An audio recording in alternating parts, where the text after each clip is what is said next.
Infiltration. Qu'est-ce que c'est? Les infiltrations correspondent à une procédure que l'on peut utiliser pour les articulations, les nerfs ou les lésions qui entraînent une douleur prolongée sans montrer d'amélioration face au traitement conventionnel. Le processus des infiltrations consiste à injecter un médicament ou une substance dans une articulation, un nerf, une lésion ou une autre zone, afin qu'il agisse directement sur la région affectée. C'est une méthode qui est actuellement en plein essor. En effet, si elle est pratiquée correctement, elle permet de résoudre de nombreuses pathologies ou de soulager certaines douleurs très intenses. Les applications sont nombreuses et les résultats sont généralement durables et efficaces.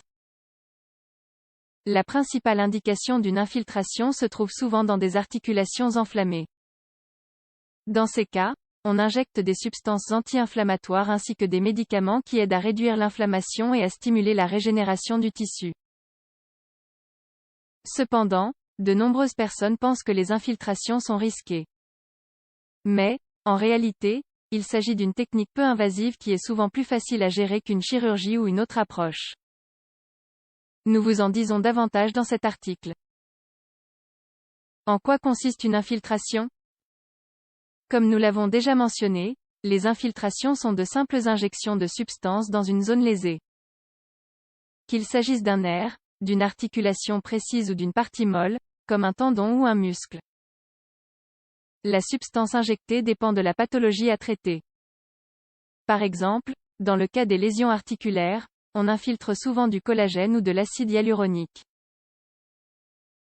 Ces deux éléments semblent stimuler la récupération des tissus.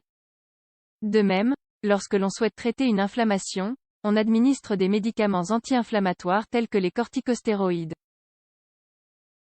Il est même possible d'administrer des facteurs de croissance ou des anesthésiques. L'idée est que le médicament, en allant directement sur la zone affectée, permet d'obtenir un résultat plus rapide, efficace et durable. De plus, de nombreux effets secondaires systémiques peuvent ainsi être évités. À quoi servent les infiltrations? Lorsqu'il s'agit d'une articulation, l'infiltration est généralement réalisée quand la personne suit un traitement depuis longtemps et qu'elle ne présente aucune amélioration. C'est le cas également si la douleur est trop intense. Par exemple, les usages les plus courants sont pour la tendinite ou la bursite. La tendinite correspond à une lésion d'un tendon dans laquelle l'inflammation et l'irritation prédominent. Ces lésions sont très fréquentes, douloureuses et invalidantes. Elles surviennent généralement au niveau de la cheville, du talon ou de l'épaule. Quant à elle, la bursite est une pathologie qui entraîne une inflammation de la poche qui protège les articulations et amortit les chocs entre les os.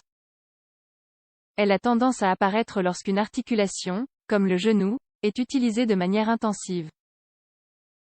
Infiltrations épidurales. Par ailleurs, en plus des articulations, il est possible d'effectuer des infiltrations dans la colonne vertébrale. Elles sont réalisées dans l'espace épidural dans les cas où il y a une racine nerveuse enflammée.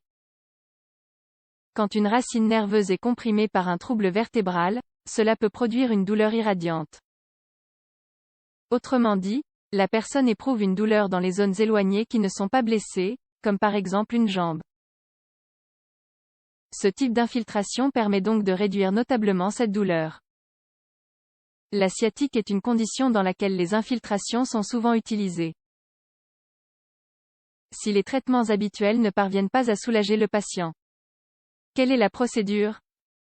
Il est important de souligner que l'infiltration ne doit pas être la première option thérapeutique face à une lésion. Au contraire, elle est généralement utile quand le patient ne réagit pas au traitement conventionnel ou que la douleur ne s'atténue pas. Tout d'abord, il faut désinfecter la zone où l'on va réaliser l'injection. À cette fin, on utilise habituellement de la bétadine ou de l'alcool. De plus, l'idéal est d'appliquer un anesthésique topique qui permet d'injecter l'aiguille sans douleur. Le professionnel effectue ensuite l'injection dans la zone.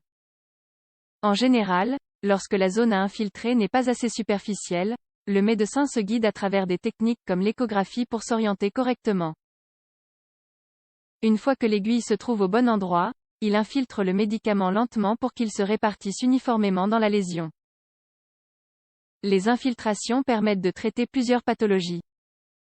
L'infiltration est une procédure relativement simple qui permet de traiter de nombreuses pathologies très douloureuses et invalidantes. Comme, par exemple, la tendinite ou la compression d'un nerf. Néanmoins, c'est le médecin qui doit décider du traitement le plus adéquat pour chaque patient. N'attendez donc pas avant de consulter pour des douleurs de ce type. Enfin, sachez que, si vous devez subir des infiltrations, 48 heures de repos sont vivement recommandées après l'intervention.